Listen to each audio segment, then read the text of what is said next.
এনে যে কদু ইয়া ও গাছিল কদিকে তো দেই না ঘটনাটা কি আই কইতে মারি না এ তুই নামাজ আই আর ভাই সব সময় কি নিয়ে এনে করি ঘাস না। এন্ড গলে যায় এন্ড ঘাস কাটতে আইও তাই ভাই দেখি না আমার ঘাস গলে না চলে রে। যায় আই আর দেখি বালা না, করে আরে ঘাস। গরি বালা করে চা ওরে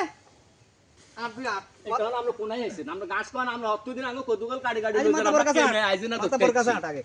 আর আইজি না বিচার আসসালামু আলাইকুম মাতাবর সাহেব হ্যাঁ ওয়ালাইকুম আসসালাম কিসে তোমরা বড় লাগে মাতাবর সাহেব ইয়া আমরা কাগাবাতি যে দুজন নামাজ পড়ি আইতেছি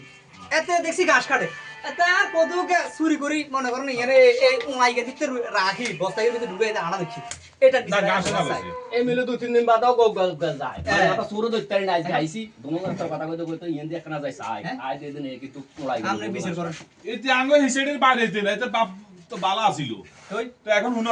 তোমরা নামাজিন মানুষ কদুকে লইছি কিটা গরিব মানুষ তোমরা খাইতে তোমরা মিলি মিশি দাও দাও আচ্ছা, দাও আচ্ছা, দাও আল্লাহ হাফেজ আল্লাহ হাফেজ দাও এই